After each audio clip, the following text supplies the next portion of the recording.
welcome to Too Late to Cancel. Once again, it's Friday. No, wait a minute, it's Sunday. Jesus Christ, time passes. Welcome. It's so good to see you. That's why it was easier when it was on Oxy Sunday. I knew what fucking day it was. But here we are. So good to see you guys. Welcome back as the crowd oh my gosh, guys are really here. Look at the number. Hello. Look at all the cool people here. I love this job. I can't believe we don't get paid for this. Anyway, so good to see you guys here. It is an exciting Sunday. It is May the 4th. And may the 4th be with you. If you know, you can see we changed the art up a little bit. Look at that. Like Rogue One, X-Wing. That's what I do. I'm a geek. I don't know if you guys know. I actually did an ad with Mark Hamill during Lincoln Project. Maybe we could dig it up at the end. It was really good. But I'll tell that story at the end. Maybe that's what I'll do. I'll tell the story. I will tell my Star Wars story at the end of the show. But in the meantime, there's so much going on in the world. I don't want to waste any time. Let's get our youth correspondent on the line. Hello. What is going on, Fred? Oh, Kyler, what's going on with your room, man? It's like empty. What happened back there? Did you get robbed? No, I did not, Fred. It's the last week of school, man. I am ready to go home. Me and all the other college students out there in the world, it's the last week of school, maybe the second last for somebody else if you don't go to school. I'm ready to go home, man. I bet. Get your butt back home again. Get to work. You got a job lined up? You're just going to screw off all summer like normal? No, I do have a job. Unfortunately, I will have to make money. Look, Fred, I'm sitting in a broken chair right here. This chair doesn't even work.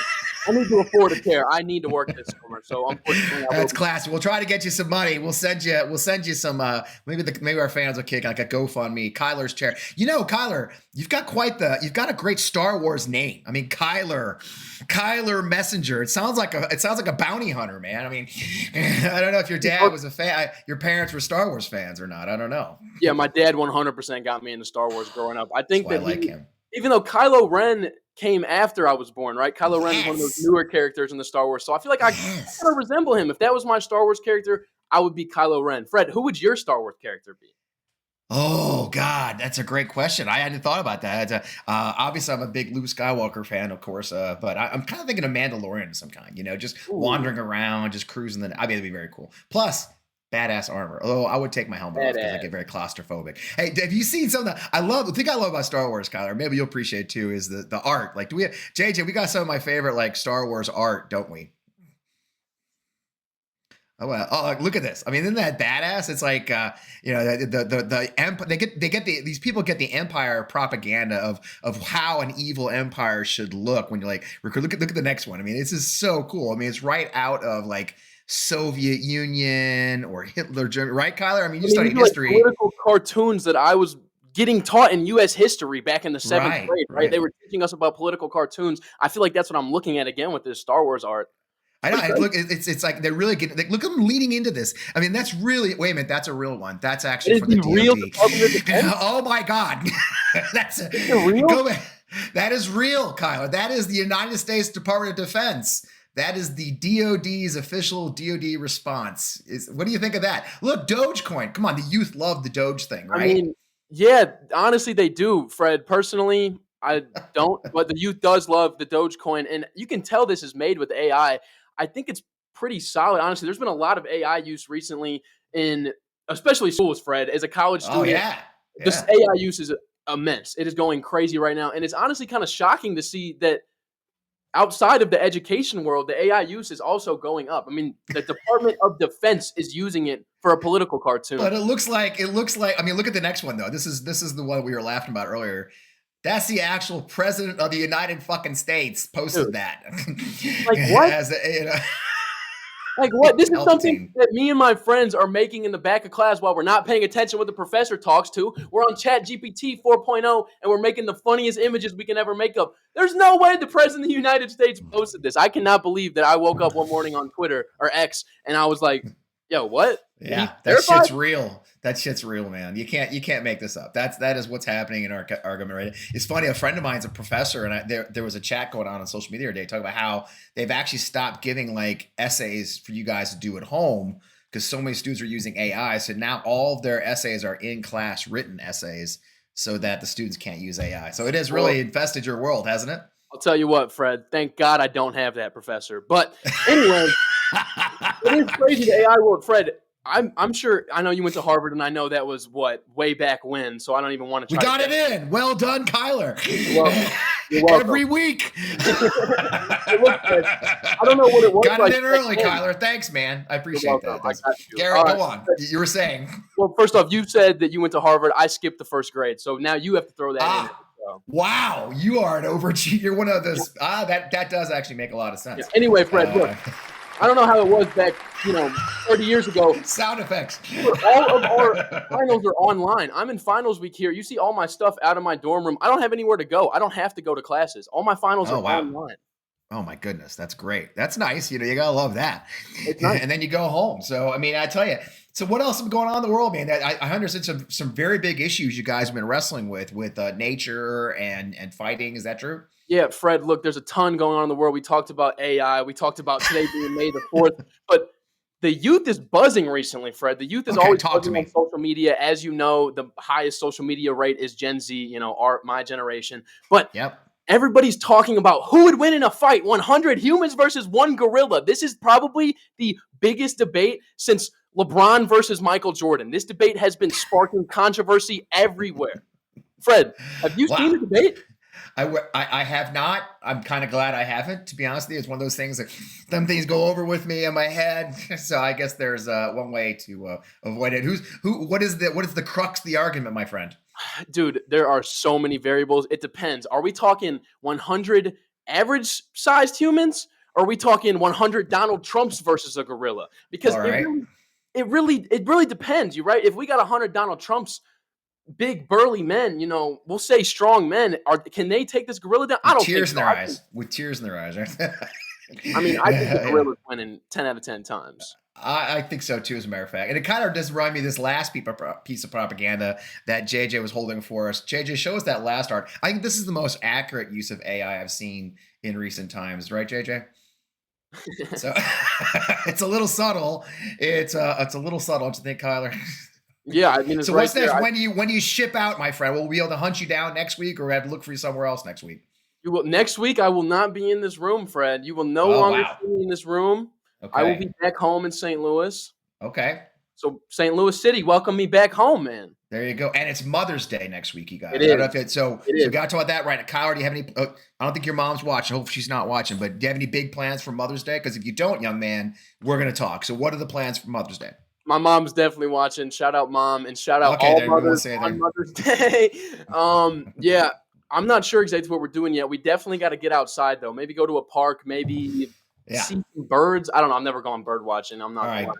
That's a big thing for my generation. You should definitely do that. We are really. It's a rite of passage. So you read a certain age, like the 50s. You're really into birds for some reason. I've got a bird buddy and a bird fi, like the camera feeders. It's very strange to tell the secret out loud, but here we are. Anyway, I recommend I'll send you a link, and you can hook mom and dad up. They'll be loving that stuff. So, Kyle, I know you got a lot to do, so I'll let you go. Man, thanks for joining us this week. Look, safe travels home, my friend, and thanks for keeping us up to date on the youth. Thank you, Fred. See you soon. So important to stay in touch with the youth. I feel very strongly about that. As you can always find Kyler on the Hot 5 podcast. That's the Hot 5 podcast. He's a great young American, and he's got a very cool Star Wars name, Kyler Messenger. Back to as the show knows, we kind of go between some real stuff and some not real stuff, but we're back to like the more important stuff. And this week, we really have. It's the 100-day mark, along with May the 4th. This is the 100-day mark of the second 100-day mark of the Trump administration. This is it's been a weird week, as a lot of folks have discussed. We couldn't even decide which was 100 days. It was Tuesday or Wednesday. But I did want to kind of talk about some of the special areas that have really getting hit pretty hard in this first Trump administration. We have two great guest interviews today to talk about that, along with an amazing panel, by the way. If you haven't heard, Steve Hofstetter and Jarret Berenstein are terrific comedians touring together right now, joining us on a Sunday morning. If you know how hard it is to get a touring comedian to join your show while they're on tour, it's really hard. But Steve and Jarret kind enough to join us. So if you didn't hear, you gotta stay for the whole show, because it's an amazing show. Needless to say, not just because it's May the 4th. And before I forget, JJ has the rights to send me, has electric shock in my chair. If I don't say, we would love you to subscribe to our YouTube channel and watch our YouTube channel so we can get some algorithm love over there. A lot of you folks watch us on Twitter. I love seeing you. I love seeing you on LinkedIn and on Facebook, all the cool places. And of course, our incredible Substack fan, which is growing like like weed right now. So if you're not following us on Substack, subscribe. And I'd love you to subscribe to Substack. Look at that size of people on Substack. But definitely hit our YouTube channel. And now I want to shift over to a more kind of a serious conversation, but not really. Dr. Anahita Dua is the founder and chair of Healthcare for Action and an actual vascular surgeon. And they're really focused on the challenge we have for our healthcare system, and not just now under Donald Trump, but in the entire system itself, and how the United States pays so much for our healthcare and not necessarily the best results. So I'm excited to welcome Dr. Anahita Dua to the show. Anahita, let's bring her on. Man, Dr. Dua, welcome to the show. It's so glad to have you join us. I know you're in between flights, so thanks for taking time for us. Oh, it's absolutely my pleasure. Thank you very much for having me. Man, quite a time to be a physician, isn't it? It is? Good Lord. I mean, what is going on? I mean, I don't think I've ever seen a moment like that. I mean, we say a lot happening in modern history, but I just can't think of a time in American history where we've seen such an all-out assault on science and healthcare in such a strange way by our government. I mean, have you been shocked by all this, or knowing what was coming, are you surprised by all of it? You know, to be honest with you, I'm not too surprised. And I'll tell you why. It's actually not about the Trump administration at all, to be honest. It's about the people really being pissed off. So I'm a vascular surgeon, as you talked about earlier. Right. Well, vascular surgery, essentially, we take care of blood vessels, but our patient population is older. Okay. So dealing with a lot of people over the age of 50. And, it's interesting. And this is like a fact that in America today, this is America, I'm not talking about the world, America today, there are children that are born that have a lower life expectancy prediction than their parents. And this has nothing to do with Trump or Biden or nothing. This is just what's been going on in the richest country in the world. So, and we know, like even you, if you got off this phone call and you tried to call your primary care doctor, the chances of you getting a human on the phone are really low. They're probably going to give you an appointment like 9 months from now, if it's even going to be. I mean, it's just people are forced to go back to the ER. So there's this like this ruckus that's happening. Yeah. Providers are angry, patients are angry, payers are angry. We know like there's certain aspects in like Medicaid and Medicare that are just draining from a money standpoint the system, because chronic disease is a major issue. So I set the stage to say it was already kind of a bomb. Right. And the people are demanding, and I'm one of those people, demanding that change is made to American healthcare. Because for the amount of money that, we spend more money on American healthcare than like the top 20 countries combined, yet we are like very low for life expectancy, outcomes, all these other things that are, and these are facts, that are, everyone agrees, Republicans, Democrats, everyone agrees. So if that's where we're starting, we know something needs to be done. So now you get a new administration that ran on the idea of, we're going to make a change. What they never said was, what is that change going to be? That change is still a change. And so what we're seeing, I think, in my opinion, is an attempt to rectify. I don't think that the intentions are negative, though intentions are not obviously not going to make things good or bad. Like you can have great intentions and completely destroy something. Right. And I think that they really want to make things better, but they have no idea what they're doing. And they're refusing to talk to the people that can come in and help. And that's partially the fault of, obviously, the administration, but also the part on our part, the Democrats. I'm a Democrat. And I don't want the hate aspect to be there anymore. I want them to come to me and say, if RFK was listening right now, I'd want him to pick up the phone, FaceTime me so I know it's you. And you'd recognize the voice. You'd recognize the voice. To be honest with you, that would be half my patients as well. So I wouldn't be 100% only my husband also. That's a good point. All right. Fair point taken. I'd want to come out there and be like, let me help you. Because you know what, dude, what are we going to do? Like Bill Maher says it best. What are we going to do? They have every single branch of government and the Supreme Court. So we're going to sit here and be outraged and kind of talk amongst ourselves. Or we say, look, for example, what's happening with the NIH, that is, I don't know if I can swear on this podcast, so I won't. Oh, yeah. That's a thing here, yeah. Don't worry about that. I was in the Army for 22 years. If you don't swear, you're going to be left out. It is a mess. And I mean, that's what I was thinking the whole time. It's like disbanding the National Cancer Institute's entire board of scientific advisors. And I don't know where that either saves money or improves science in any way. I'm baffled by these decisions. This is demolition 101. So basically, you remember Trump's a builder, right? So when he gets a piece of land, what's the plan? First thing you do is you go and demolish everything on that land, and then you rebuild what you believe is right. That's actually the first time I've had that analogy on the show, but you're right. You got to let it. That's an interesting point. That's actually the problem with that, the major problem with that is that it's not a building. It's a bunch of human beings that are coming together to try to make things better. Like, so I'll give you an example, right? Right now, cancer is doing pretty good in this country in the sense that patients with cancer these days are able to live great lives. We have a lot of data. We do have registries about it. We've done it right. Why have we done it right? Well, because in 1971, Nixon, of all people, Nixon said, I don't like this cancer thing. I'm going to put a shit ton of money into the NIH and make cancer their moonshot project. You guys go and solve this problem. And then he hands up in the air, he walked away for other reasons too, as we know, but he walks away and they continued. And what they did at the NIH in the 70s, 80s, 90s, now feed into the medications and the thinking and the protocols that we use for our patients today, which is why science has really blown up in the cancer realm, and those patients are doing great. But we have other disease processes, for example, peripheral artery disease, vascular disease. In this country, number one killer is cardiovascular disease. Cancer is right up there, but it's actually cardiovascular disease, trauma, and cancer. And in the cardiovascular space, we have an amputation epidemic, for example, because no money has really been put into that particular thing. Diabetes is on the rise. And so when RFK says we got a chronic disease problem, I agree with him. If he, and then, you know, they put, I think, what is it, like $500 million or something they're putting into this Make America Healthy Again thing, you know? But again, the execution of it is a little jacked. Right. You're not going to make America healthy by talking to tribal leaders about school lunch. Like, what are you talking about? You know, you need to be sitting in your office and be like, what are the problems that we are fixing? Because if you jump right to treatment, like if you came to me today and you said, hey, my leg hurts, and I was like, let's chop it off.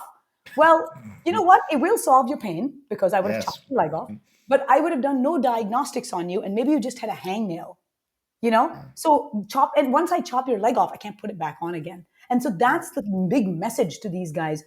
The reason I had started out this conversation with, I don't think the intentions are purely like jacked, is because, you know, one of the things that Trump did do early on was this whole like healthcare price transparency. So it's like in February, I think he signed an executive order where he was like, you know, we don't, like if you go to Stanford and then you go to Kaiser, like they're next to each other, right, in California, you have no idea what the blood test at Stanford costs compared to the blood test at Kaiser. Like you as a patient, the consumer.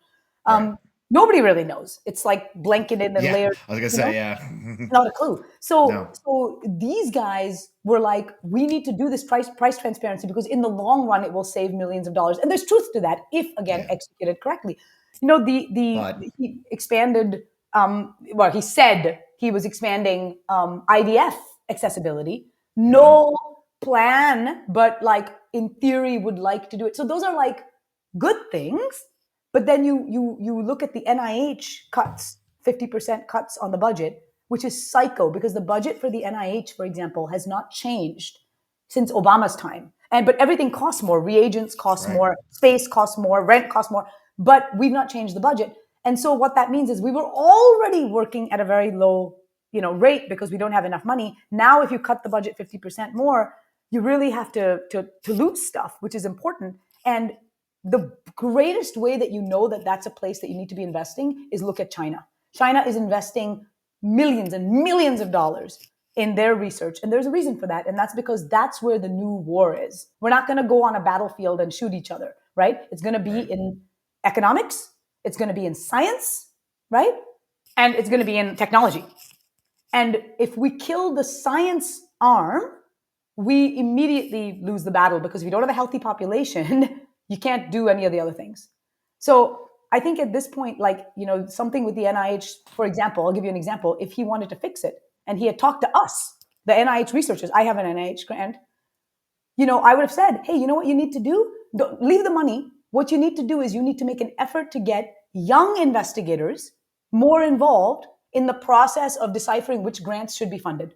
You need to bring them into the research, like, you know, basically there's a solution to this problem. The problem that you're specifically talking about. And his problem was that, you know, our priorities are all messed up. Okay, maybe that might be true. I actually don't know. You don't know. He doesn't know. Nobody knows because we never studied it. The Right. priorities should align with what is necessary in the United States today. And he's globally correct because we are the sickest population for the amount of money that we spend on it. So something does need to be done, but it's probably not a just demolition situation. And Right. that's the nuance that for whatever reason, this particular administration isn't really into. No, they don't do nuance. They do break things, Right. and now thousands of grants are being broken, to being dismissed. And I worry. I'm a national security guy in my real life. I'm a veteran, so I think a lot of national security issues. I work in that world, and for veterans and all. But for me, what scares me is when you do this kind of demolition, the damage isn't just today, right? It's not your colleagues who lose. I mean, it's bad. They lose their grants. People lose jobs, but we're going to lose research possibly cannot bring back. Right.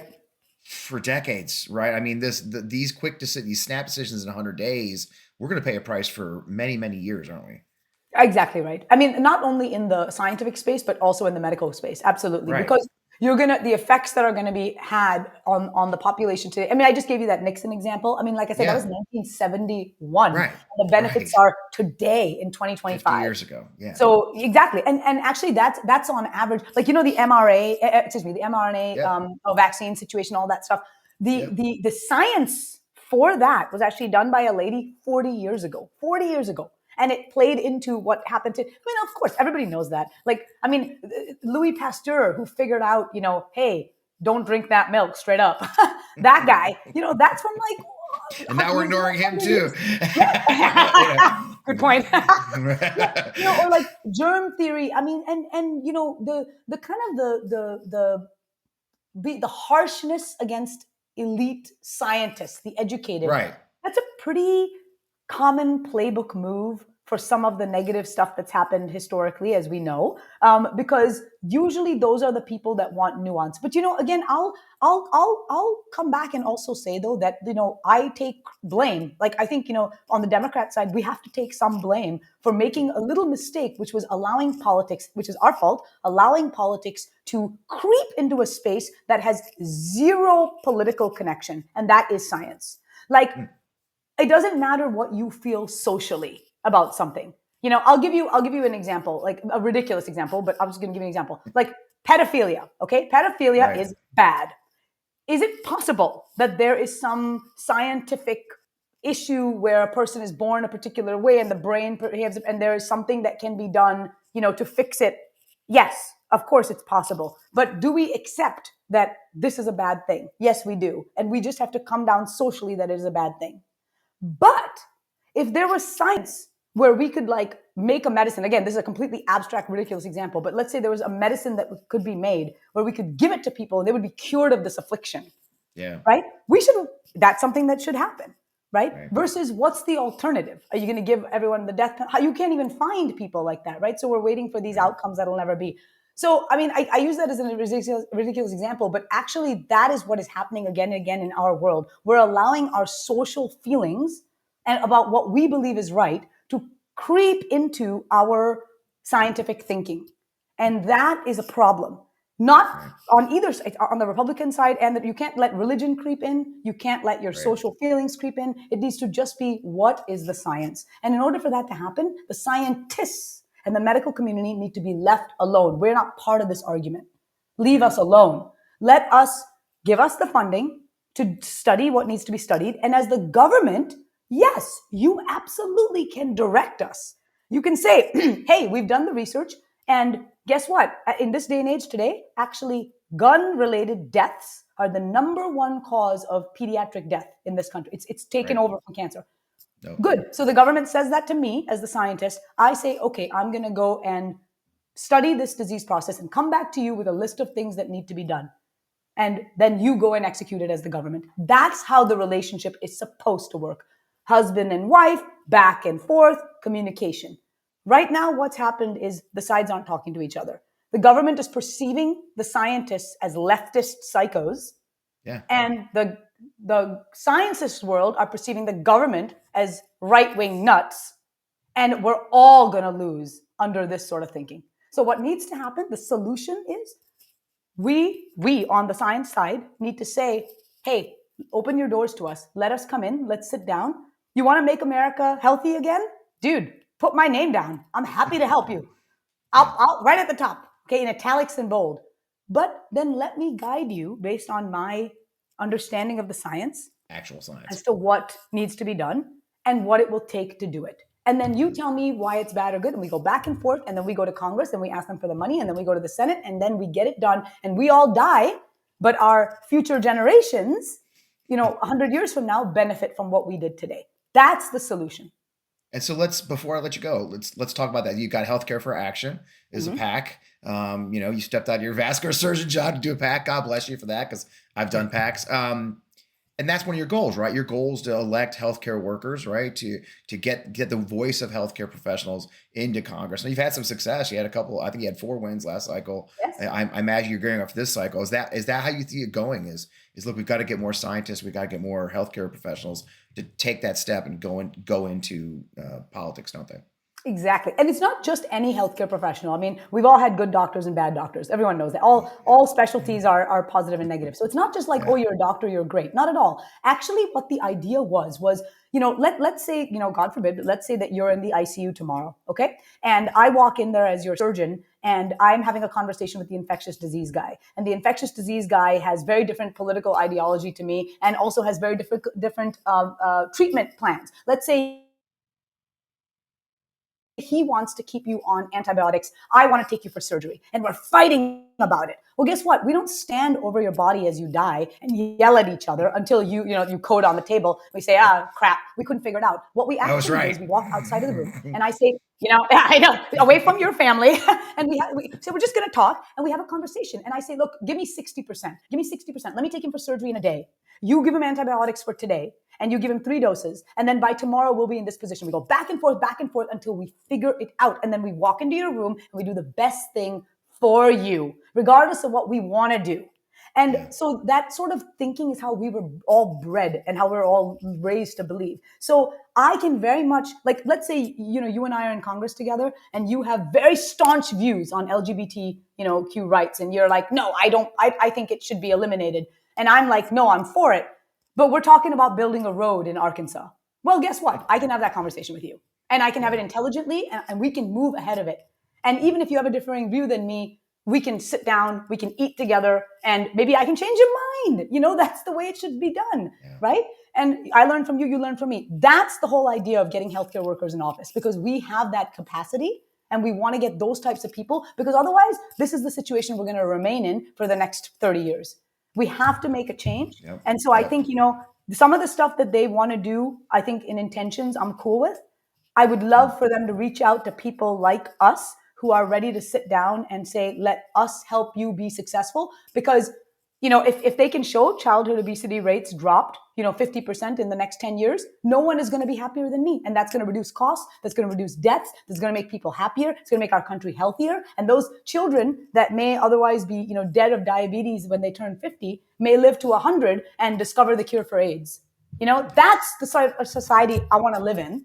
And I want to be a part of helping this administration, for all the terrible things that they're doing, help them get back on track, help reduce some of that cost, but do it in the right way, surgically, not with this machete nonsense that's going on that we are all going to feel repercussions, including that group, by the way, for the next 100 years. That's a perfect place to wind up. I love it. Thank you so much. And we're back. Dr. Joe had to run off, catch a plane. So we get our time. It was great talking to her. We'll have to have her back. She was high energy and smart. It is. We face a very dire circumstance as far as our healthcare goes, and everything we go. And so we face this moment of like 100 days into this thing, and you have to kind of take a moment to laugh at some of the crazy shit too. We saw you the propaganda. So as always, we bring the first panel of folks together. I've been dying to get them on. These gentlemen, both of them. I just saw them last week in St. Louis. Steve Hofstetter, of course, is a touring comedian, cable star, now a Substack author, as well as Jarret Berenstein, who's a writer, comedian, producer, also a Substack author, and currently wandering the country with Steve. We're so glad to have him for the panel. Let's welcome our panel, Steve and Jarret. Hello. Oh, there you go. There's the transition. We got to do it. You got to have the fancy transition. This is some high-end shit, fellas. You don't understand. Very impressive production Thank value. You. Well, we've invested. In a hotel room. We've really invested a lot of money in the production value. It's a lie. No, zero. It's just all free. It's so good to have you guys. Man, thanks for taking time. Are you guys home right now? Are you still on the road? Where are you? We are in Eugene, Oregon. We're about to go to Portland for a show tonight. We had a show here in Eugene last night. I'm not going to be home for another 6 weeks. Oh my God. Okay. Yeah, That's I great. get to go home in 4 days. Very excited about it. Well, you're quitting? Is that it? You just gave up? Yeah, on no me on more this comedy asshole? for me. I told Steve last night. I said I've had it up to here, motherfucker. Okay, I can tell what. Check out, you guys. I found a picture of you, Jarret, from the start of the tour. Look, show that picture, JJ. How much Jarret's changed just on this tour. I mean, look at that. I was so young back then. I can see why. I think it's really generous of you to assume that Jarret was the one who made that decision and not. I'm an optimist. I know it's strange that I'm like that still, but for reasons I can't explain, I'm still an Yeah, optimist. the conversation went something like, for me? Fuck you, I quit. Yeah. I've done that a few times. Oh yeah, you can't fire me. I've been there a couple of times actually. That's kind of my political career as a political,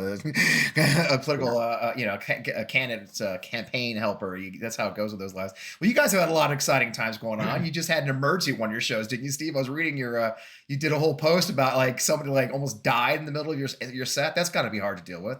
Yeah. In Denver, there was a guy who had a blood pressure issue, which is a little bit of an insult to my comedy. But right. It was the guy, he's doing well now, thankfully, but for almost 12 minutes we didn't know if he was going to make it. It was terrifying, but the crowd, the thing that I have often said is I am proudest in my career of who my fans are. And the fact that no one made it about them, no one got in the way. A couple of doctors came out because I have an educated crowd also. Right. Take a picture. So a couple of people who believed in science were there. And thankfully saved the guy, and we got 911 there because we were in Colorado. There is still some funding for emergency services, and the guy was okay. I love it. And back to comedy again. I mean, that's the thing. You guys got to effortlessly go back to like your day job or your night job in your case, I suppose. Yeah. Okay, no, it's like not be funny. Go be funny. I mean, it's got to be a weird transition to I got Gearbox back in, but you probably gotten good at it with all the, because you always do the heckler stuff. You're famous or infamous depending on the target of your heckler work. So I guess you're kind of used to having to shift back into bit mode, aren't you? Well, this was definitely a different type of shift. But it was something where, we kind of started shifting back toward it slowly. And then someone yelled out that it's okay where, we can laugh again. And I was like, I know I'm slow playing, asshole. Like I know what this is. I'm a professional. This is the first time that Steve got heckled by the angel of death. Yeah. Like, oh, you called that a scythe? Yeah, there you go. We got something for you, my friend. There's your God jokes. That's what you get for all those God jokes, I love your black robes. Do they make them for men? I was wondering. One of my favorite things to do with you guys is that when I have comedians on the show, I like to look at your LinkedIn. And because how do you write? Like, oh, and Jarret, you're obviously your writer is your main LinkedIn focus and everything else, but and you've done voter turnout work too, didn't you? You've done a lot of voter work, haven't you, Jarret? Yeah, ever since Trump won in 2016, I've been kind of focused on as much activism in my comedy as I possibly can. So I have volunteered with Vote Save America and Run for Something. I put together a voter registration drive / stand-up show before the 2020 election that we were planning on running from like January 2020 all the way until the election. But then something happened in March of 2020. I don't remember exactly what it was, but then we had to cancel all the shows that were happening after that. But yeah, I'm sure we were able to register a handful of voters. We raised some great money for Swing Left and for there's another group that was helping people get IDs in states that had voter ID laws. But yeah, again, March 2020, who can even fucking remember, Right. I know it's been a weird ride. That's about to actually met my fiance where I'm living now. So that's kind of easy for me. And then, everything collapsed. My company went, and I ended up in politics and here we are. And, Steve, it's funny seeing you. I love seeing you guys in St. Louis. Thanks so much for what a great show it was. And do you ever have like trepidation when you go to a place like St. Louis, like a red, do you walk in thinking, all right, this is we may have some spiciness in the crowd or not. Do you ever have that trepidation when you're going to things like more, because you don't hide your politics, neither of you do. You're very proud of where you stand. I mean, your audience knows that too. Well, but that's also the thing. The audience knows that, and that's who I'm Right. selling tickets to. Like even even the most right-wing states are still 30% blue. And all I need is, in a place like St. Louis, I need a couple hundred people who agree with me, and you certainly have that in the city. Oh, yeah. And even though I guess we were kind of in the suburbs, but still, You were. and so and St. Louis wouldn't be a place that I'd have trepidation. A few days earlier, we were in Winchester, Kentucky, which Yes. is a small town outside of Lexington, Kentucky. Like Yeah. that's something where there are horse statues there where they're just worshiping horses. Like that's pretty much what that town is. And Yeah. but all we needed was our crowd, and that was enough. And I do understand that because of that, sometimes on live shows we preach to the choir a bit, but Yeah. it also gives that choir the ability to take that information, go home, and talk to people with it, and that's the goal. It's Yeah. important also that people recognize that they're not alone. One of the reasons why I even got into politics was because I started watching The Daily Show, and Jon Stewart was saying the things that I was like, I think that this is what's going on. And I was like, okay, I'm not crazy then. So you get Yeah. all these people in the room with you who are also laughing at these jokes. You got the stand-up comedians telling you the things that you are thinking are actually going on. You're like, okay, not only am I not crazy, but there are a lot of people here that agree with me.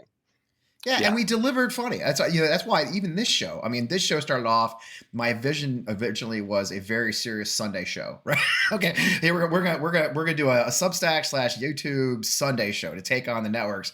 And then we realized just how fucking ludicrous it all was, right? And I was like, well, I also want to talk to comedians, and I was like, you know what? Let's just have a few laughs, because especially those of us on the left. Let's be very honest. A lot of our shows are a little dour, right? It's a little, we're a little serious all the time. You're like, Trump, evil, end of world, lightning strike, yellow splash, and but you do have to kind of laugh. And the nice thing too is, I think Jarret, you've talked about it, is I've seen you talk about a lot, is bullies hate being laughed at, right? One of the most powerful tools in our toolbox is laughing at these clowns, isn't it? Yeah, the problem though is that it's like the difference between laughing at and laughing with can be muddied, where a lot of people that watch things like the Colbert Report were the people that were being laughed at, but they interpreted that as, we're laughing together at this stuff. Randy Newman had that song Rednecks that he had written originally as a takedown of that culture, but then Rednecks were like, yeah, that's us. We love that. So it's difficult. That's like a difficult thing to try to do. But it is a valuable tool when it's wielded correctly. I think that one of the biggest mistakes that the Harris campaign made was taking the foot off the gas of the idea of calling them weird, because that got to them so much. Because one thing that I found with the right is they love conformity. They love being, they think it's like being united, but really, like, they just don't want to step out of line. It's why they all have the same haircut, all wear the same dumb pants. Like it's why they see someone with purple hair as like, oh my God, that's the worst possible thing that could happen, because that person looks different than I think people should look. And I don't know what you're talking about, Steve. Every time I look at these people on their social media avatars, they're all wearing very different wraparound sunglasses. Yeah, that is exactly. True. It's like that meme, though, right? The guys in your comments, right? Yeah. Oh, they see the idea of only a few haircuts in North Korea, and they're like, no, that would actually save me time. I would like that. Yeah, it does make a lot of sense when you do, and it's just bizarre sometimes. I mean, again, I do live in Missouri, so I see it, I live it, I breathe it, and the signs, and sometimes you just have to laugh. I shouldn't give it away. My fiance got a sticker that says, it looks like a MAGA hat, but it says, "You're in a cult." and then she drove to like one of our more country towns to get some dog food yesterday. And realized, oh, this is a bad idea. I'm like, girl, you're gonna get keyed. Okay, your car is gonna get keyed. She doesn't seem to care. And going back to the writing on your LinkedIn bio, you wrote the Kellyanne Conway technique. That was very successful. Tell us about the Kellyanne Conway technique, and then we'll have to get to the good stuff. So when Trump got elected, there was this publishing company that was looking at books that were selling really well, and one of them was this dig at the left, saying it was like a book called like Every Good Idea That the Left Has Ever Had, and it was a book of blank pages. And so this publishing company was like, we need something like that against the right. And so they reached out to me and they were like, would you like to write a book making fun of Kellyanne Conway? And at the time I was filled with a lot of anxiety about the Trump administration. And so I was like, that sounds great. How much do I have to pay you to do that? And they were like, no, we're going to pay you. And I was like, that's insane. I'll take it, you know? And so then I spent like the next couple of months just really digging into all her interviews, and my drinking really spiked during that moment. And just trying to figure out like all the different mechanisms that she used in interviews to obfuscate the truth and could like spread misinformation. And so I outlined that as best as I possibly could, really using my bachelor's degree, really stretching it out as much as it could go, and tried to inject some humor into there as well. So yeah, and I'm pretty proud of the way that it came out. I think it's a pretty entertaining read.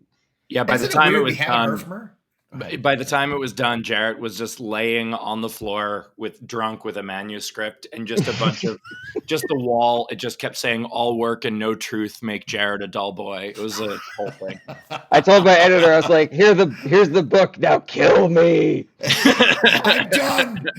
The best thing I found after picture. That's the before and after picture, isn't it? Yeah, the best thing I found during my research was that I could just get a transcription of it, so I didn't have to fucking listen to her the entire time. I was like, God damn, this has added 10 years to my life. Just being able to read this instead. Well, that's the thing. It's like when you do this stuff for a living, like the clips, like my friends, I'm with Midas Touch. So we have Asen and those guys. And so I'll be sitting at the house, like I'm going to do a video about this, right? I'm going to do a quick little reel about this. And my fiance sits there and she's like, you've got to fucking turn that off. Because, you hear it, you got to listen like 5 times over and over. And like about 10 seconds, and she's like, I swear to Christ, you're going to die if you don't put your fucking AirPods in. I'm like, yes, ma'am. And I get it. Trump over and over, like, oh, I don't get it. It's like, the fucking, we digress. All right, well, there's a thing called panel picks we do, which none of them should surprise you. They might, I don't know. And so JJ is in charge of this. I'm supposed to shut up while JJ brings up the panel picks. Then you, gentlemen, will take turns. We'll go with youth first. Steve, no kidding. I don't know who's younger, to be honest. Bring him up, JJ. So here we go. You got there. You know how you did handle it, but how don't you? He did. So I get all right. Steve, you're up. Steve, pick a bullet to talk about. Yes. So, all right, I want to talk about Hegseth being a bad roommate. Go for it. He really is. I think Jarret, you said the other day, he really is that guy that doesn't pay the deposit back. He just shows up and Trump said he's gonna get it together, guys. He's gonna get it together, right? Like that what guy. The fuck, man? Are you kidding me? This dude is in charge of our military, and you're telling me he's gonna get it together like he's a bad roommate who just fucking is a couple months late with the rent? Like what? Exactly. You can't be serious here, man. Stop drinking all the booze in the refrigerator. Jesus Christ, that wasn't just yours. I think the worst part about Hegseth as a bad roommate is also that he then talks shit about his other roommates to them accidentally. Right, not knowing he is like in the same, like he doesn't know what group chat you're supposed to be in, right? Yeah, it's like, you guys, my roommates are all such assholes. We're here. We're in the group chat with you. Yeah, the thing where when you're talking shit about somebody and you're like, oh no, they're right behind me. He does that, but he's facing the person that he is talking trash about. Yeah, he is like, it is so wild, the idea of like he's gonna get it together. There are 7 billion other people that aren't in his job right now that maybe have it together more than he does. Some of those are toddlers. Yeah, more skills than that. Exactly. That's exactly what it is. And, it is amazing. I'm a veteran, as you guys know, so I'm watching this thing unfold. And the thing, too, is these guys think that everybody's behind him because he's a bro and he's doing push-ups to everybody. And they're not, because real soldiers, real service members can see right through the bro bullshit, right? So it's like, okay, glad you're doing push-ups. It's not your job, man. It's not your job, So yeah, it's he wasn't even a good weekend Fox News host. That's right. Exactly. He wasn't even good at that job, and they thought this would be an even better job for him. Well, that's the thing. I mean, he never got promoted to day job. God, you remember him not washing his hands? I'm like, The fuck are you talking about? You don't wash your hands. Yeah, well, I mean, clean hands, those are for betas. That's another bad roommate thing, though, right? Like, he's the guy that leaves the toothpaste in the sink. And have you been using my towel to clean your butt? Dude, come on, man. What the hell? Stop shaving your nuts in the bathroom. Jesus, man. This dude is going to fucking run away with America's security deposit at some point. I'm just so fucking right there. Ugh. It's also weird. JJ, bring the pics back. Coughing. Oh, that's a new trick. All right, Jarret, you're up. All right, I'm going to pick JD killed the Pope. Yes, he did. Go ahead. You have a theory? I have a different theory about that. I think that he didn't kill the Pope, but the Pope knew that he was about to die. And the doctors were telling them, Your Holiness, you've only got a couple hours left. Who do you want to see? And the Pope was like, I want to see J.D. Vance because I have always wanted to tell someone, fuck you. This is his last act. I have a completely different theory. All right, let's do it. This is what we're here for. This is controversy. This makes good Sunday viewing. Is like controversy in the panel, right? I think it's a solid theory, but I think what happened was the Pope saw what J.D. Vance did to the Vatican couch, and he was like, I don't want to live here anymore. I'm done. I'm out. I'm done. That's it. I'm tapped out. But look, he survived meeting Trump and Melania. So that was pretty good. If you remember that picture, it's like the poor guy, we put him through hell. I mean, honestly, he's probably relieved. Every one of those meetings was just like another blocked artery in that poor old man's heart. A micro stroke. One little square left. One little pixel that blood could go through, and then J.D. Vance just plugged it up. It's like the opposite of, an angel gets its wings. It's like every time you have to meet with a MAGA, an artery clogs. That's a good theory. It does explain a lot of things. Again, living in Missouri, it does explain my healthcare. During the election, I literally fell down my steps. I was coming to do a studio shot with JJ, the producer, by the way, and I know shit headlong off the end of my steps, and that probably was an improvement in my attitude at that point. But yeah, it was. So I spent 3 weeks curling, and of course I'm laying on the bottom of the steps. My fiance comes down, and I'm like, oh, I have to do the show. No, anyway, wait, Fred, are you a physical manifestation for the American voter? I am. I'm that guy. Don't think that wasn't missed in the conversation. That is also what we did as a nation. We did just headlong, and missed a couple steps. I mean, it is kind of a miracle. It must be hard-headed, probably that old soldier thing. But yeah, that is really America right now, isn't it? I mean, you just kind of watch this whole. It is the 100 days, you guys. I mean, we talked a little bit. You saw Dr. Dua, who was a hoot, by the way. But it's just, and we got a lawyer following you guys. I really bracketed you well this week, you feel. All right, so I got a doctor who's a healthcare person, a lawyer. Be funny in between. Go. But I gotta say, I mean, look, if we could be funny around a guy almost dying, I think we can handle it. But also, we just saw what happened in Australia as well. Trump keeps saying Pam Bondi said that Trump saved millions of lives, and it's like, Canadians and Australians apparently. Yeah, exactly. They voted that way, and now they're going to live. I will. To my friends in Australia and Canada, I will never make fun of your accents ever again. I promise. I went to Australia once. I got into the cab. I told the cab driver where my hotel was, and he goes, "Oh, that's in the Bingy Bongy Bingy district." And I was like, "You just made that up, man. Those jokes are done. I'm done with those, man. You're the best." I don't believe it. For a second. It's too easy. I'm very excited for how they voted. I make no such promises. There you go. Yeah. Thanks for that. I have a distant family in Canada, and they're just like, what the hell are you doing down there, man? I'm like, I don't know. Hey, you got room? You got just like a bedroom? No reason. But I did back surgery. I had back surgery before Christmas for the sole reason of maybe I have to run across the border. Who knows? It's good to be in shape. So now I can once again run across the border when needed. We all may. So we'll see. By the way, Fred, apropos of nothing, this is completely unrelated to what you were just saying, but I don't know if you knew. There's a stretch in eastern Washington where the border is only separated by about a 1 foot median that you could kind of walk past. And that's completely unrelated. Anyway, what else is going on? I'll be there in August, oddly. Going to see Just Odessa. Just to wrap things up with this whole J.D. Vance thing, you know that he believes that the real tragedy is that the Pope did not have his heart attack in America, so he got all of his medical treatment for free. He was just like, think of all the CEOs who could have bought boats based off of that guy's heart attack. No, the real tragedy is J.D. Vance was upset that the Pope doesn't have any kids. I don't know what to say to that.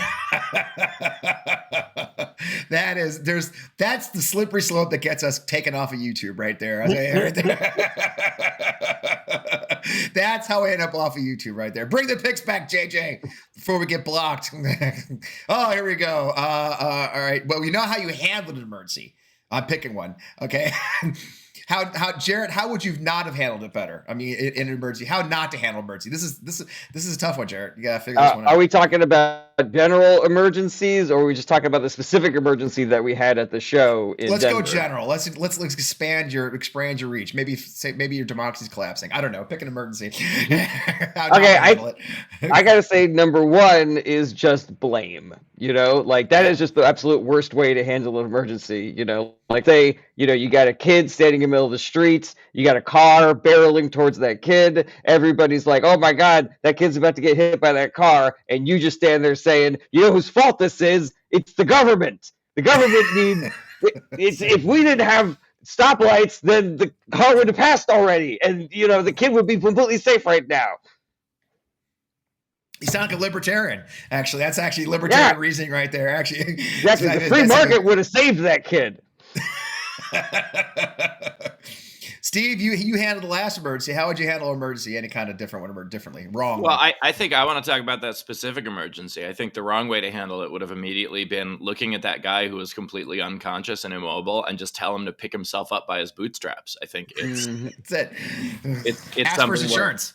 Yeah, exactly. I can't believe you didn't ask for his insurance first. Like, hey, who are you on? Anthem? Which one do you go? Where should we cart you off to? Come on, man. If you wanted to be alive, you would have. You really have to want it. That's true. I mean, this is America. We're supposed to take care of ourselves. You know, they wouldn't want Obamacare and it kind of stuff. You know, it's funny. Listen, I think that's what made me liberal. If that guy had died in a red state, then his mom could have gone to jail for having a miscarriage. The dude was like 50. There's no statute of limitations on that. There actually isn't. That's true. Exactly. Yeah, I mean, you could have done something to save that poor fetus's life. Yes. Did you see the Onion came out with an article this morning signed by K, whatever her name is, in Alabama, that it's now law that women have to keep ejaculate on the small of their back for 9 months because it's life. Oh my God. And I don't know how the Onion, you know, and you're like, the Onion's definitely kind of got its mojo back. I was like, wow. I mean, it's not, you know, like, it's like, you know, that's all that is living beings. You're like, oh God. So they've been putting out bangers since you know the late 90s, man, and they have not faltered. You know, they're an institution, and I have nothing but respect for them. Yeah. The Onion is absolutely fantastic, and you know, I think that documentary filmmaking is not given enough credit, and that's basically what they've been doing in print for a long time, and stay relevant and all that. It's nice to see. It was nice to even get the renewal with them getting bought and kind of renewing the whole focus on humor. So, all right, bring the panel back. We're getting there, man. Time flies in this show. All right, go ahead. I think this is actually one of your riffs. I think, Jarret. I'm not sure if it was or not, but it is funny to see him in an interview. That's where I got is like he has no idea what he's talking about. And I talked to I think I talked to somebody last week about this. We had Lace Larrabee and Lysandra Vasquez on. It's like I don't actually think he's in charge. I think it's like he seems surprised by everything that shows up in his face. What do you guys think? Is he doing his homework or not? I mean, this has been my whole fucking thing about Trump ever since he came onto the scene, where I'm like, how can you not tell that this person is making this shit up as he goes along? If you walked into a used car dealership and this guy was talking like this, you would leave immediately because you're like, this guy is completely full of it, you know? And people talk about the political genius of Donald Trump all the fucking time. I'm like, he's lying. Like, it's easy when you are lying, you know? And I've always wanted to do this as an exercise, just like, give me anything to prove the way that Trump proves things, and I can do it. Like, hey, what's your favorite Bible verse? Oh my God, they're all so good, and actually, it's very personal to me. I don't like to reveal that to people. Like, what the fuck? What are we doing here, guys? I can't reveal my favorite Bible verse due to an ongoing lawsuit. Yeah, exactly. That's basically saying, yeah, exactly. My Bible's getting audited right now. Did you guys see the bit where that interview did the Terry Moran and asked about the Declaration of Independence? And he's like, oh yeah, it's unity and love. Like, the fuck you, and poor Terry couldn't keep his face. He's like, the Daily Show got him for it. It's like, it just made it. He has no idea what he's talking about. He put it up in his office. He put it up in his office. He could have looked at it. Yeah, well, he thinks that's just a movie prop from Nicolas Cage. The national treasure. It's amazing he doesn't take it out and flip it over. Like, look at the map. The map's here. It's invisible he hasn't talked about the president's book of secrets and how he's still looking for it. That's a documentary. Nicolas Cage used to be a really big deal, and he's having a big comeback right now. There's a treasure. I believe there's a national treasure. I think that as a nation, we are treasured. We have a golden time. Declaration of Independence. It was hanging in his office. He failed an open book exam. He could have looked at it. Well, I mean, he could have looked at it, but that doesn't mean he could have read it. That is an excellent point. It's very scribbly. I mean, it looks like his handwriting. It does look like his signature. The whole damn thing is hard to read. I mean, I almost like give him that one. I've looked at that thing like, what the hell? Who reads this stuff? Yeah, and had to write it all. But can you imagine how much Thomas Jefferson's hand was cramping at some point? I mean, that was a big damn piece of paper. I give him credit for that at least. Well, Ben Franklin's hand was cramping, but that was over something. Yeah, the dude could not keep his hands to himself. He couldn't keep it off of his private parts. The dude liked to fuck. That's what I'm saying, guys. Did you know? Sorry, I read a Ben Franklin biography because I was fascinated by. I had heard that Ben Franklin liked to fuck, and I was like, I want to read more about this. I want to find out more about this guy. But what I found so fascinating was this trip that he took over there with John Adams and Thomas Jefferson to go over to France to try to get all the money from France. And John Adams was pissed because he was the only one working. Because Thomas Jefferson was just getting drunk, and Ben Franklin was just having sex with prostitutes over there. I just love thinking about a cranky John Adams being like, "I'm the only one who's taking this seriously." It's a group project, and it's your class. It's like our youth correspondent beginning. We did like 3 weeks ago. We talked about how this is like the group project administration. Like, there's always those one guys just fucking off, playing golf or getting drunk. So it is. I guess there's a historic precedent for this bad group project that is our government today. It makes sense. But any group project now can just lean into AI, or as Linda McMahon calls it, A1. A1, yes. I do get you here, A1. And it gets you right here. There's a extremely old reference for all the millennials on there. Yes, bringing it back. Got the youth team here, you guys, you young men. So, well, I guess the most important thing is we're getting nearer. Now Traci's got to come talk lawyer. Sorry, Traci, you're screwed. She's gonna have to be. I gotta take this seriously, gentlemen. Where we find you, other than Eugene, Oregon, or wherever you may be, tell us about the tour. Where can our folks hunt you down? A whole bunch of shows coming up. Some of the bigger ones are Salem, Oregon, Albuquerque, New Mexico, and a bunch more. But it's over 100 cities. You can check it out on my website, stevehofstetter.com. That's on the screen conveniently. And just at Steve Hofstetter on all social media. And also, I just got on Substack a couple weeks ago. I've been really enjoying it. So all you Substack people, come and follow mine. I love you. That's how I booked you, if you remember. You had a live with our previous guest, Eliza, said, you should come on my show. And here we are. So Substackers, Substack is power. So get on Substack. So go ahead, Jarret. Where do they find you? I also just joined Substack, so give me a follow. Everything that you want to check out about me, you can find on my website, jarretberenstein.com, my tour dates, and my live streaming schedule. I have a daily live stream called Ask Me Anything About Politics that I stream on Twitch, YouTube, and TikTok. And, part of it is talking about what's going on in politics today, but part of it is, we throw these words around in conversation, and these three-letter agencies: reconciliation, continuing resolution, filibuster, USAID, and then we just refer to these politicians by their last names. Like, if you don't know who Patel is or Bondi is or anything like that, like, it can be really difficult to start getting into politics and learning about this stuff. So this is a space where there's no such thing as a dumb question. And if you're somebody on the right who you just want to know, like, why Democrats are the way they are, like, I'm not going to throw any shade at you. It's not one of those shows where I just get on there and yell at you about how dumb your beliefs are or anything like that. I will engage, and I will teach, and I'm there for your questions. I love it. What a great place to wind up this conversation. Gentlemen, I can't thank you enough. Being on tour and then getting up on a Sunday morning to talk to me, and you're on the West Coast, so it's like 8 a.m. I appreciate you so much. So thanks for taking time, Steve. Thanks for jumping on some stranger on Substack saying, come on my show. Oh, be funny. Sunday morning, 8 a.m. Be funny.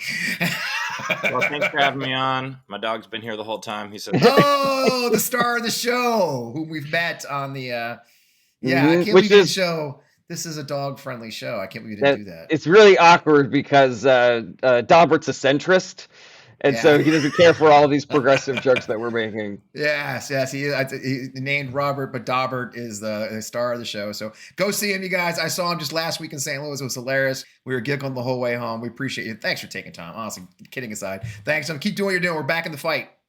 Thanks for having us, man. Bye, everybody. Thanks for watching, everyone. Take care. Cheers. All right, so let's shift gears. Poor Traci. We're back in the chat. There's a private chat in the studio green room, and I can see Traci, our next guest, behind us, going, "Come on, man, why are you doing this to me?" But that's how the show is. You don't know what you're getting, and she has no idea she got into this. She's like, "I don't know who signed me up for this shit," but here I am. So let's not waste any more time. We got a great interview with Traci Feit. She is Lawyers for Good Government. Traci joined the show officially since you've been sitting back there watching this insanity. No, I'm mostly just worried I will not be funny enough for this crowd, but I will do my best to keep up. No pressure at all, because I'm not naturally funny. I'm just this guy. So, man, you welcome to the show. Glad to have you. So, tell us a little bit about your organization. First of all, I go start there. Lawyers for Good Government. So we started out, in fact, November 9th, 2016, which was not a coincidence. I put a post That's weird. I wonder what happened. I know. Random date.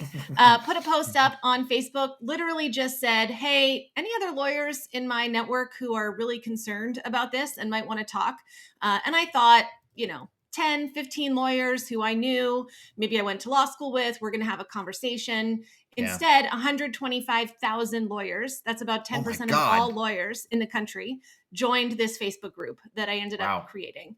And that was the very beginning of Lawyers for Good Government. So from then on and ever since, it's been our mission to figure out how to mobilize so many lawyers, tens of thousands of lawyers across the country, in ways that actually make a difference and have an impact. And that's what we have made it our mission to do for the past almost 9 years now. I can't believe it. Wow. I mean, there's a lot of it. I mean, and in every administration, there's things we got to fight for as far as better government, especially the legal side. But my God, we were talking about it's the 100th day. I'm sure you caught it earlier that we're 100 days into the second 100 days, I guess, of Trump.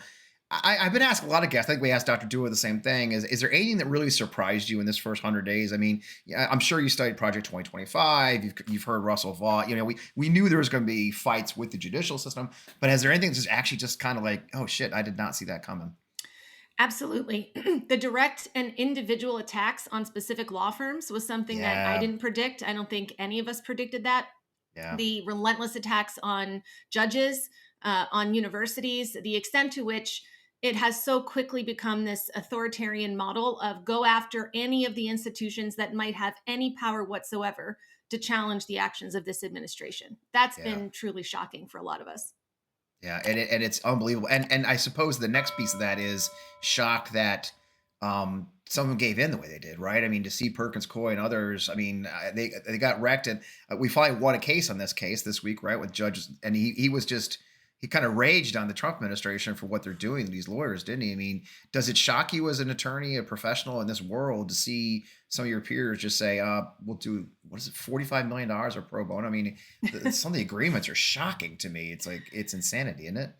It is shocking. I mean, my personal focus is that these firms should never have been put in this position in the first Right. place. I Yeah, really fair. think it's important. All of us need to focus on the actual illegal, unconstitutional behavior that's happening here.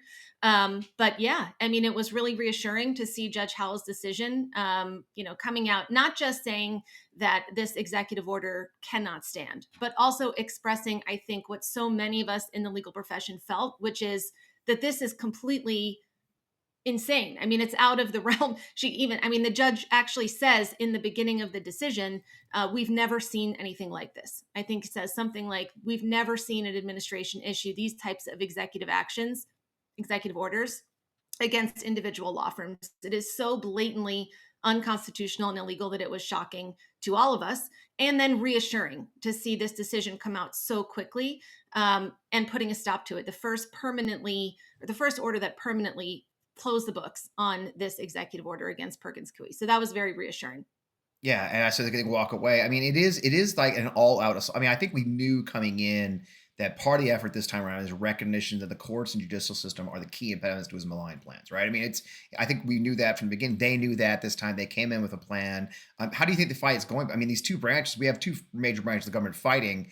Supreme Court didn't do themselves any favors going into this, but we do see a real fight going on, and people keep calling it a constitutional crisis and all.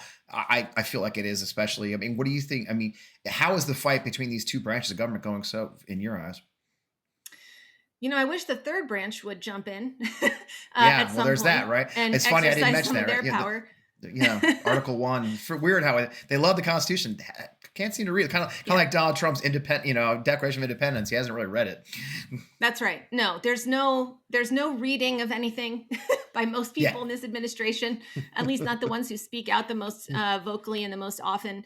But I mean, how it's going so far is, thankfully, to this point, for the most part, the courts seem to be doing their jobs, which is to rule in accordance with the law, to uphold and defend the Constitution. And the administration seems dead set on scrapping the Constitution, disregarding it, pretending it's not there, pretending it says things it doesn't say. I mean, one of your previous guests was talking about how frequently the administration lies. That's also happening here. So, I mean, we're just all hoping that the courts will continue to do their jobs, including, it doesn't matter who the judge was appointed by. We need to see judges across political lines, forgetting partisanship, and just understanding that this is an all-out war for the soul of our country. That is really what it comes down to. If we're going to get to a spot where we say the courts don't have authority to interpret the law, and that the executive branch has no obligation to follow what the courts say, then it's over. I mean, at that point, I think it's safe to say the democracy, the rule of law, it's done, and we've moved on to being a completely different kind of country that I don't think most of us want to live in. No, and it's terrifying. For me, one of my big passions, the fight that gets me angriest, to be honest with you, isn't just the attacks on I'm a veteran, so the veterans community and all that bothers me, but this due process. I've made a joke, it's a terrible joke, which is due process is so important, they put it in twice. There's two whole ass amendments that mention due process and how important it is, right? I mean, it must be important. They keep mentioning it. And I think just this morning he was on NBC and said, he doesn't think people, criminals don't deserve due process. Like, well, how the fuck do you know if they're a criminal, right? Exactly. I mean, that's literally the whole point, right? I mean, then that just means you're defining who's a criminal. And then shit gets ugly fast, doesn't it? It sure does. And I'm so tired of the administration acting like the rule of law or due process is such a complicated idea. And they think they can twist it and say, oh, so you support the bad guys? That's what you're about? You're about supporting bad guys? No, it's actually not that complicated. And this is one of the things I said earlier this week at our Law Day event, is that the rule of law, due process, these are so simple that actually little children understand these concepts intuitively. Imagine what a kid would say if their parents said, that's it, you're accused, you're punished, go to bed without supper, no opportunity to defend yourself. The kid gets to say nothing. What would the kid say? I mean, this kid would say, no fair, this is outrageous, this is ridiculous, because that kid understands that this is not fundamentally fair. And that's the thing. As the kid gets older, he will constantly be told, well, life isn't fair. And that's true. Life isn't fair, but government should be. That's what the rule of law is meant to ensure. That's what due process is supposed to be for. It's not actually complicated. It isn't complicated, although they're very good at making it complicated. Obviously, even Stephen Miller, as we like to call him, Pee Wee German, Timu Nosferatu, whatever you want to go with. So many options. So many options. But even Stephen Miller has been saying that well, the January 6ers didn't get due process, and it makes my hair is getting grayer by the minute, but it makes my hair go grayer faster to think that these people who had entire the cases behind, of course they had due process, otherwise we wouldn't be where we are, and then in the end they got pardons, didn't they? I still can't believe that. The party that's supposed to be supporting law enforcement says, no, it's fine that you violently attack law enforcement officers. You're part of it. And another aspect of this one has been the attack on the universities, and it goes hat in hand and part and parcel with the attacks on law firms in a different way though. I mean, they're truly trying to control free speech. They're trying to just dictate to these universities what they can talk about, how they should be handling free speech on their campus. They're using the excuse of anti-Semitism. You and I both know that's not the truth. The truth is that Barron got rejected by Harvard, and he's mad about that. And Malia Obama did not get rejected by Harvard and graduated just fine. I mean, I think you're a Harvard grad too. Second mention, one show. We're really doing well. That's a thing here, by the way. Just it's good to see somebody fighting back. Thank you, JJ. We do clapping every time I mention Harvard now, which is a bit we're doing now. We have bits. Back to the topic at hand, whichever it was, I don't remember. It's good to see somebody fighting back, though. I mean, do you see hope in the fact they're building? I mean, they've got strong cases, don't they? Yes. I mean, if the law means anything anymore, well, Harvard should in win. a normal world, sorry about that. If we lived in a normal fucking country, they'd have a strong case, right? Exactly. No, yes, I will admit it was extremely, extremely encouraging. Really lifted my spirits seeing that Harvard was going to fight back, not just for the universities, but honestly for every nonprofit right now that's trying to do good work and is rightfully terrified about these threats that are being made against tax exempt status. So when you see possibly one of the wealthiest 501c3 organizations in the country having their tax status attacked, and knowing that they're going to use their resources to fight back, it was really heartwarming. And I think it gives a lot of us courage. And I think courage is of critical importance right now for all of us. When you're living in an environment that is designed to create fear and to use that fear to coerce everyone into submission, the more we can be reminded that it is possible to fight back, that when you fight back, you can win. I think that's so important right now. So I was very glad to see that Harvard was pushing back. Yeah, I agree, and you couldn't. I wish I could have said it better. Frankly, you're exactly right. A lot of nonprofits are scared right now. I work in that sector quite a bit. A lot of the veterans organizations I used to work with before, who have been known for opposing this administration, and even the big ones, the big six who do it for a living, are nervous about being attacked. Forget about the political organizations like my organization, Vote Vets, that I work with. I mean, these guys are very nervous. You're right. There's none of them have an endowment to the tune of. That's right. Almost $1 billion that can hire, and a place called Harvard Law School with a bunch of lawyers and shit who could fight back. So I guess there's some superpowers there, and I know you're great. So you mentioned it briefly. I want to get to it before we get to the end of our time. National Law Day of Action. You had a huge turnout, didn't you? It was on May 1st. Tell us, we love some protests around here these days. Yeah. We participated in a couple. Tell us about National Law Day of Action, what you were planning, what happened, and what's next. Yeah. Well, the first thing I'll say is it is not a normal thing to see thousands of lawyers take to the streets. We're not exactly known for being radicals or protesters. So when you see 10,000 lawyers, which is what the attendance looked like for Law Day of Action, coming out again into the streets, holding signs, raising their right hand, publicly retaking our oaths of office to support and defend the Constitution.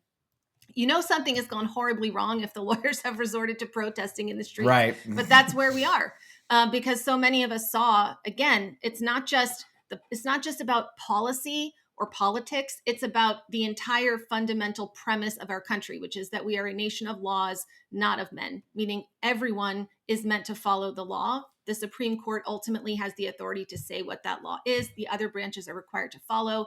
And so we decided we needed to push back. Lawyers for Good Government, which is the organization I run, partnered with Bar Association of San Francisco and dozens of other organizations across the country, including many bar associations. I think we ended up having events in more than 45 cities. The event that we led in DC in front of the Supreme Court had more than 600 lawyers and supporters present. We heard from from not only myself and some of the other leaders in our space, but also from electeds like Representative Jamie Raskin, who spoke, Mary Gay Scanlon. And by the way, we invited every single member of Congress who has a law degree, regardless of party affiliation, to attend this event and reaffirm their commitment to the rule of law. Unsurprisingly, it was only a few Democratic electeds who showed up. We were thrilled to have them. I know. But it's really a shame because the whole premise and the entire premise of this event was to say, we will defend the Constitution because that is what we swore to do. And what is the point of an oath if you're not going to stand by it when it counts, right? When it's hard is exactly when it matters. So I'm really proud of every single attorney who showed up, every single supporter who showed up. And looking out, I got to say, from the podium at this crowd of attorneys and supporters, everyone raised, I mean, it was really moving. And I think it says a lot about where the legal profession stands for the most part right now in this country, which is firmly on the side of due process, rule of law, and a fair legal system. That's what we want. That's a perfect place for us to get right to our time. So, I mean, that's it for me as well. Is that this is the kind of thing we don't recover from? Is that when due process, the rule of law is no longer what guides our principles and guides our nation as a society and a culture. There's the joke, there's always the meme, like, we live in a society. It's like that shit goes out the window fast when we can't even follow the most basic laws and respect the court. So, well, I love the work you're doing. Where can people find out more about your work and hunt you down? So our website, lawyersforgoodgovernment.org. And if you're looking for specific next steps, L4GG, which is letter L, number 4, gg.org/law day. We have some very specific things you can do there, including subscribing to our Impact Docket. A newsletter comes out every 2 weeks with individual actions you can take in defense of the rule of law and our country. So I hope to see many of you sign up there and join us. You can also follow us on Facebook and Blue Sky. Perfect. That was it. You're a pro. It's like you do this for a living or something. Like you're a lawyer. You get up in court and make your. See, you did good. You followed up great. You did great compared to those two comedians. So thanks. You pulled it off, Traci. Thanks for joining us on a Sunday. Thanks for joining us your Sunday morning. I hope your family's well, and we will see you again. I'll drag your ass back here again. I promise. Perfect. Thanks so much for having me. See you soon. I don't envy the folks at the follow the panel. I really don't. It's like we put the lawyer last for a reason. She can fight back.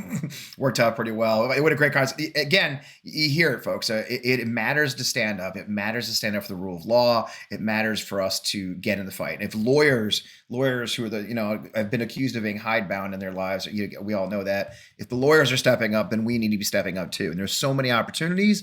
I will talk about a couple of those. Of course, you guys might know. I think I'm surprising JJ, but it's okay. I want to talk about Unite for Veterans and Unite for America. Obviously, this is something I'm very proud to be a part of. We are gathering in Washington, D.C. on June 6th at 2 in the afternoon. You can sign up at Unite for, that's a number 4, veterans.org. It's Unite, number 4, veterans.org. We are gathering on the National Mall, walking in the footsteps of the Bonus Army that gathered there in 1932, walking in the footsteps of the Vietnam veterans who gathered there to protest for their health care, gathering for the PACT Act veterans who gathered to get the PACT Act passed. We'll be there to let our government know that veterans aren't going to sit quietly while our benefits and our earned benefits are stripped from us, while our fellow veterans are fired without any kind of due course, and while our Constitution that we swore an oath to is dismantled. So I hope you'll join us in Washington, D.C. We'll have announcements about perhaps remote site ones. We'll work with other partners. But right now, if you go to Unite, number 4, veterans.org, you can find out more information. You can sign up. And then we announced this week that Dropkick Murphys, the band Dropkick Murphys,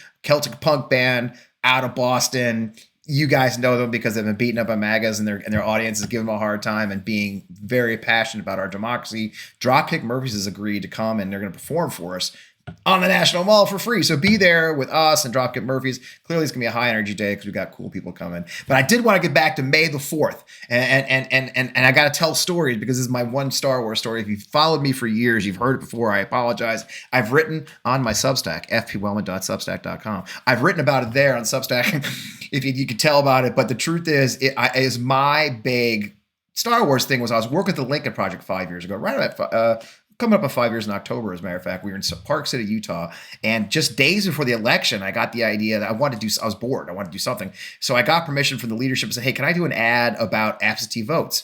If you may know your history, absentee ballots, absentee voting came from the military. It actually started in 1864. In 1864, when Abraham Lincoln was running for re-election, they wanted to make sure our Union soldiers in the front lines could vote. So they came up with the idea of absentee voting. That's where it started. So when you talk about getting rid of absentee ballots, which they're talking about right now, again, this is how stupid it is. This has been 5 years, and we're still talking about the idea. Somebody just yesterday proposed a law to say only votes that come in the day of the election count. Well, look, if you're overseas in a tough place, the mail takes forever. They're dismantling the postal service. It's going to mean that people do not get vote, and those people are our service members. So I got the idea to do an ad.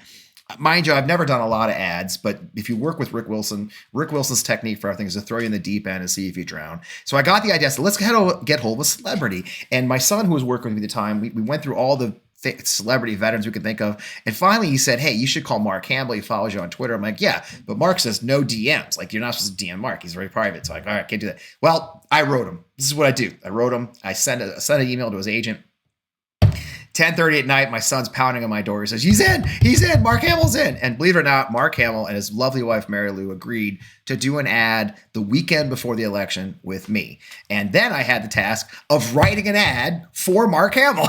And so I did it. I stayed up all night, wrote an ad. There's some tweaks to it with my great colleagues, the Lincoln Project. And then I sent it to him. He called. I told the story to JJ in the pre-show about how he called me while we were out riding horses one day. I almost peed myself to hear Mark Hamill on my phone ask questions. And we produced this ad. Now, the funny thing with this ad is when you look at it is Mark shot this from home on his couch. And there's just a black curtain behind him. And the video wasn't great. This is the middle of the pandemic, y'all. And we got this ad, but the ad and the words I wrote came through.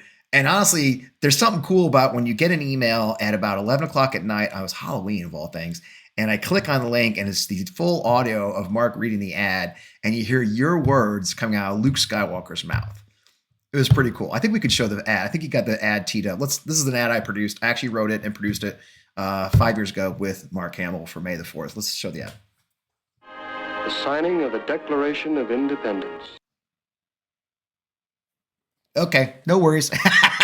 It's live. We can handle it. So the Lincoln Project ran this just days before, and we ran this one, and it did pretty well. So I think you can go now, JJ. You have a backup plan, right?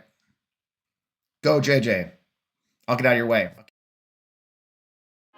Tyranny didn't end with the American Revolution. Not for everyone. Not by a long shot.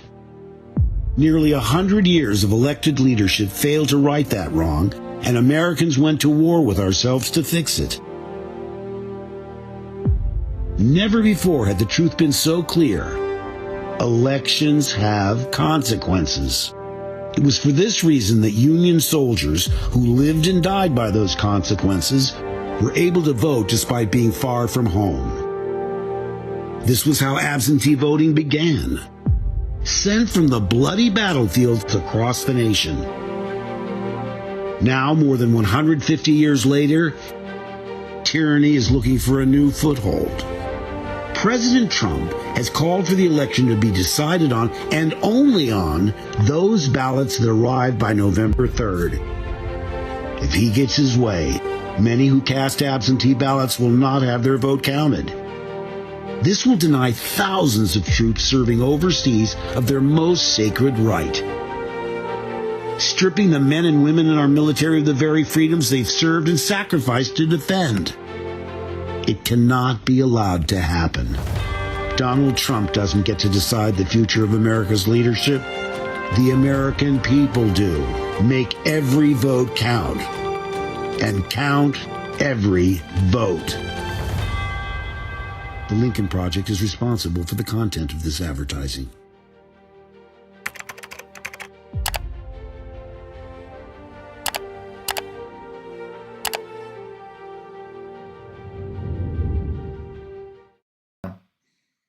Yeah, that was kind of cool, right? I think it kind of still gets me, and that last part was the part I fought over the most. As you make it count and count every vote. And isn't it sad that 5 years later, we're still having the same issue?